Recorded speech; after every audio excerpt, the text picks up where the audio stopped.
Hey there, good morning. It's meteorologist Jamie Singleton. We'll keep this short and sweet because I've got a lot of updates to push out here throughout the day.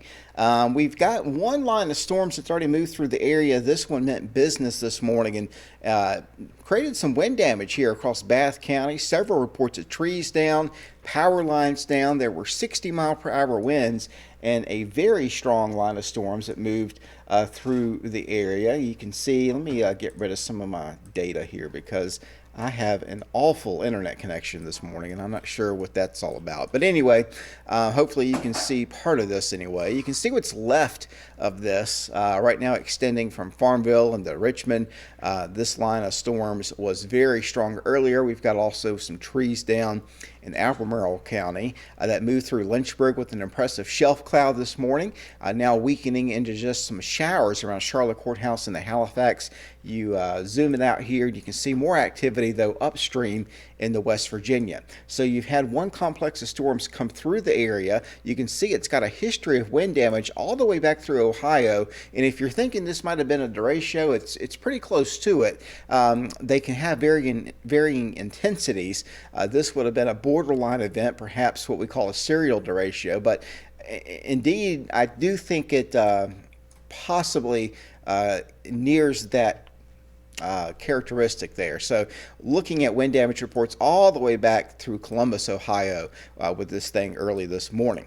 It's weakened now, but the tail of it is what I'm going to be watching for the remainder of the day, and that extends out across Charleston, West Virginia. Look at all the lightning here from Charleston and the Beckley and Bluefield. This is going to continue drifting off to the southeast as we go through the day today. So let me show you the bigger picture here, and this is what we've got going on. You can see here this is on GR Earth.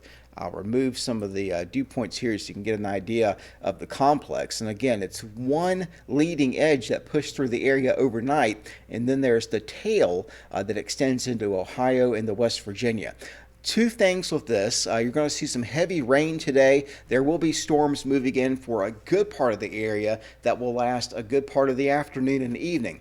Some of these storms are going to up themselves and become severe once again, and the whole gamut is on the table as far as potential for wind damage, straight line wind damage, potential for some rotation today, straight line wind damage, large hail, very heavy rainfall in some of these. You can see some of these reports here coming in 1 to 2 inches of rain in a short amount of time. So this is where we're looking at the storms right now. And again, it extends down right across Franklin County to the studio. Just some lingering showers right now, but back off to the west is where things should get a bit dicey as the day goes on. This is the, let's see, Blacksburg radar. I had the Charleston radar up, but for simplicity's sake, I removed it for our bandwidth here. You can see our convective available potential energy. This is what storms feed off of, and you can see that has pooled.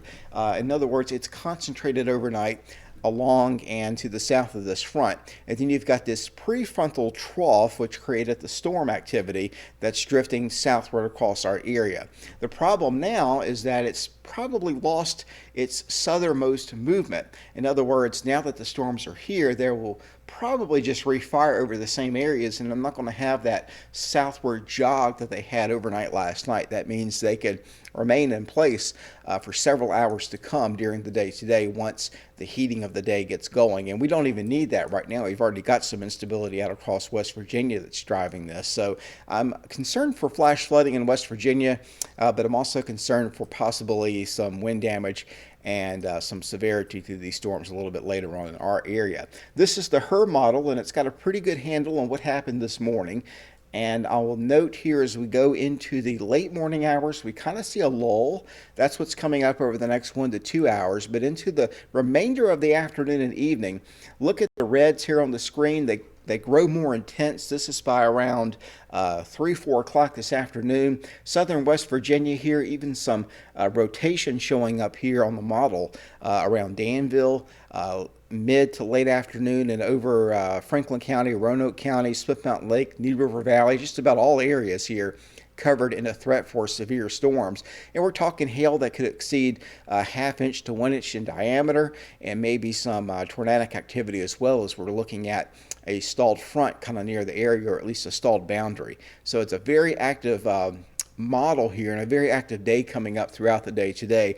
The threat for storms will continue from now all the way into the late afternoon and evening hours of tonight.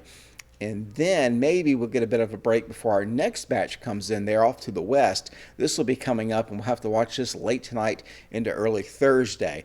But again, all the threats are on the table for a very busy weather day today. As I'm sending this out, it's 8:05 a.m., but I'm talking about noon, 1, 2 o'clock this afternoon, 3, 4, 5 o'clock this afternoon. Looks to be a very busy day. Stay safe, stay weather aware, more updates to come.